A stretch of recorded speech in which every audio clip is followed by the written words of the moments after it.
Exceed? No. We planned on winning all 5 games. I thought we were the best team in all 5 games. We have played really well, though. I don't think any of us thought that the UConn game would kind of go that way. You know, we all felt we were the better team and should win the game, but just the way we kind of came out early and dominated that. And, you know, that was on top of a great trip to the mountains. I thought we played really, really well at the 2 mountain schools. And for those that, and even on my staff, you know, I was hoping that we weren't looking past those 2 schools for the UConn game.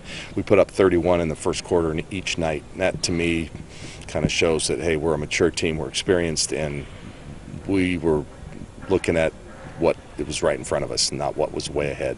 What were some of the conversations you've been having with Sawts over the last 2-3 weeks, helping her kind of get out of that little mini slump that she had and then get the performance that you got out of her for a team like UConn?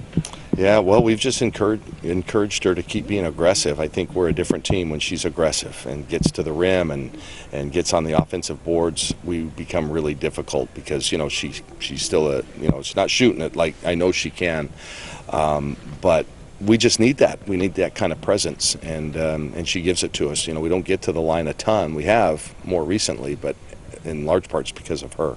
So we just keep encouraging her, you know, to reach for that potential. And for her to do that, she's got to be aggressive. The Arizona State game, kind of a wake-up call, I think, for, you know, Sawts saying, hey, we learned we're beatable, we're not unbeatable.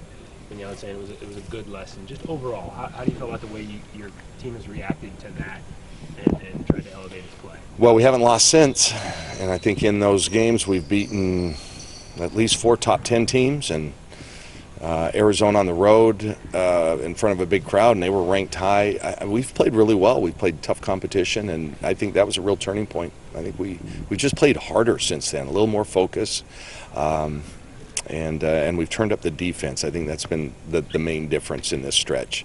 Our defense is leading to a lot more, you know, easier baskets, and it just, I think, by playing hard at the defensive end, as crazy as it sounds, it's helping us at the offensive end.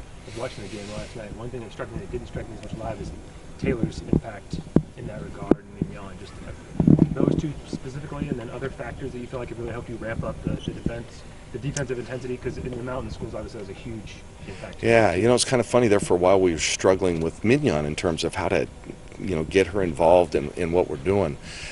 She's made it a lot easier because she has just defensively just given us a huge spark, and it's allowed us to play more in the open court.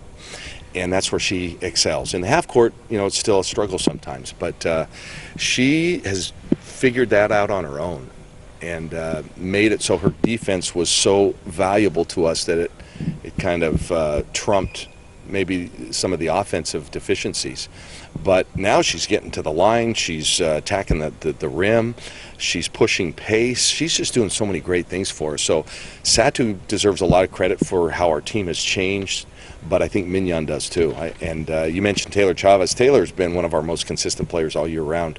Maybe, you know, one of our top players, certainly at both ends of the floor. She's solid offensively, she's really good defensively, and it's allowed us to, you know, put more pressure on people. We trap, our steals are way up. If you look at our defensive numbers, they're way up from pre-Christmas, and I think it's because, you know, those 2 in the backcourt.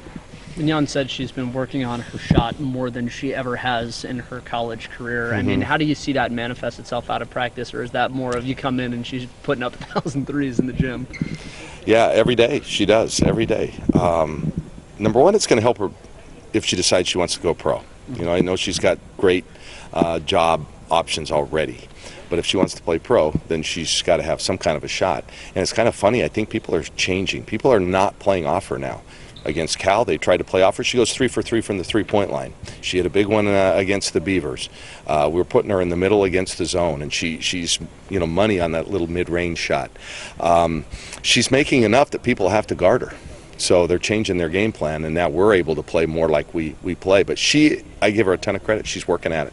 She works at it, she works at it, she works at it, and it's paying off. I know this is a stressful job, but do you kind of enjoy the tinkering aspect of that? You know, when you have someone who might be a little bit different of a player at that position than you've had in past years, and you get to have to figure out the way to integrate them and make them succeed? Yes and no. I mean, you know, the key components that we've had over the last few years are still here. Those are the ones you still want to accentuate, and highlight. It just becomes a role player in a sense. We don't run really anything for Mignon. She has to, kind of find her way in there. Yeah, I mean, it's fun, it's interesting. I mean, you have to game plan differently, but she allows us so much on the other side, so many more positives. Now we can actually pressure people. We haven't done that in years. We can actually get into you and force turnovers and keep teams off balance. What we've done defensively, look at the teams, the gauntlet we've run. We've held them all in the 50s. And then if we hold teams in the 50s, we're going to win most nights. And she's a big part of that. So, yeah, I think as a coach, you're always kind of playing with things. And that's why I think I've said all year long, we're a work in progress. And I don't think we'll be playing our best until it's needed, and that's in March and April. And that note, or off that note, yeah. After the game, the interview with Sabrina, she said maybe out of frustration the fourth quarter or something that we didn't bring our A game. Seemed like you did the first half, but does that encourage? Neither did. It was 10-7 was the scoring in the fourth quarter. Yeah, so I think by that point people turned the TV off. That's encouraging that she recognized that, that you guys can be better. Not that beating UConn was not a fluke, that you actually played better than you did. Yeah, I didn't hear a lot of her interviews, but that part I did hear, and she's right. I don't think we were at our best. She wasn't. She didn't have a great shooting night. Turned it over a few times, forced some shots in the fourth quarter, and she knows that. I mean, I'm not saying anything here that I haven't already told her several times, and so yeah, I think she's always wants to push the team. She's like a coach. She's, we're never going to say, oh, that was just an awesome game. We were so good that night. We're always going to find things that we can get better, because you have to continue to improve and move forward. How beneficial as it was for Erin and the spacing as a whole to see those 2 threes go down early against UConn? Awesome. Yeah, she was huge. I thought that set the tone. And when she's on like that, it changes how another team has to guard us. And I think our team does as good a job as any team in the country at finding the hot hand. So we set some sets for her and got her the basketball, and she knocked them down, and it's really good to see. I know people, they say what they want, but all I know is that we are 63-7 with, 53-7 with Erin Boley in the starting lineup. I'll take that anytime. Mignon just said points are points, but as a coach, is it nice to see all 5 starters in double digits? Absolutely, yeah. And we needed it that night. You play UConn on the road like that, you can't just have 1 or 2 that show up. We had our entire starting lineup played really, really well, as did our bench, and they didn't play as much that game. It doesn't concern me. I still have faith in all those players. It just the nature of the game didn't call for a deep rotation that night, and they had played plenty on the weekend. So. I just thought it was a great night, great memory that our team will have, and hopefully a springboard forward for some really good things to come. It seems like Erin McDonald is probably one of the best individual talents in the conference. Not probably, she is. She is? Okay, that was my first question. Secondly, what makes her such a difficult, defensive? Erin McDonald's the fastest human that I know on the basketball court. I mean, she is just lightning bolt. We kind of joke as a staff, we call her jet airplane, and when she takes off, we don't have anybody on our team as quick as Mignon is that's going to catch her. So we have to, you guard her with 5 players. Yeah, you have to. You try to take away every driving lane, and she's just so quick, and she's like that running back. You guys could probably tell me that hits that hole, boom, so fast, and that's what she does. And so if she sees a little opening, boom, she's through it, and you're done. It's over.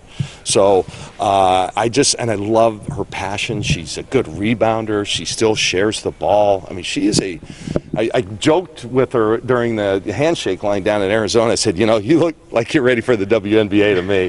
So, obviously I would like to see her stay in the Pac-12 as long as she can, but she is just a tremendous player. LaMichael James. We'll go with LaMichael James. There you go. She's LaMichael. You know what? She is the female basketball player version of LaMichael James. No one hits that hole quicker than she does. And a great finisher, and puts pressure on your defense the whole time, because, and she gets to the free throw line. She is just always putting pressure on you. What else is it about Arizona take her out of the equation? I guess you can't, but I think that makes them tough. Kate Reese is a legit all-conference performer inside, and she's really come a long way. She can beat you inside, and she's really inside, but she can beat you outside as well. They defend really well. I think Sam Thomas is one of the most underrated players in the conference. She's a 6-foot kind of a lefty 3, and she just is a good defender, knocks down big shots for them, really good on the boards. So they're number 12 in the country for a reason. They're legit.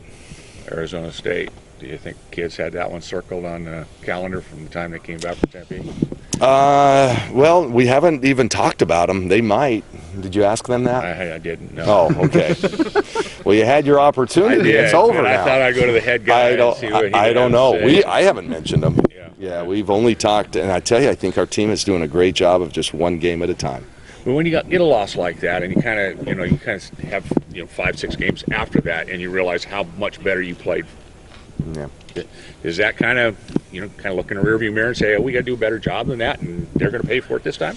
I mean, that's kind of natural, isn't it? Well, it is. Yeah, it's human nature. All I can say is our team will be ready for that game. I mean, we're not going to look at them any different than anybody else. We'll prepare exactly the same. My pregame speech will be relatively the same, on and on and on.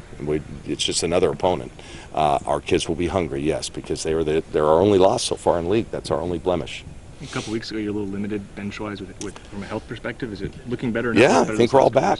Okay. No concerns, the lingering concerns with the No, actually, I think we're good. Right, Rob? You were with us the whole week. Everybody, all 11 players got to play at Colorado, which was nice. Actually, I think maybe even at Utah. So, yeah, I think there's no excuse. Yeah, we're good to go. I think our kids are healthy and happy and hungry, I hope.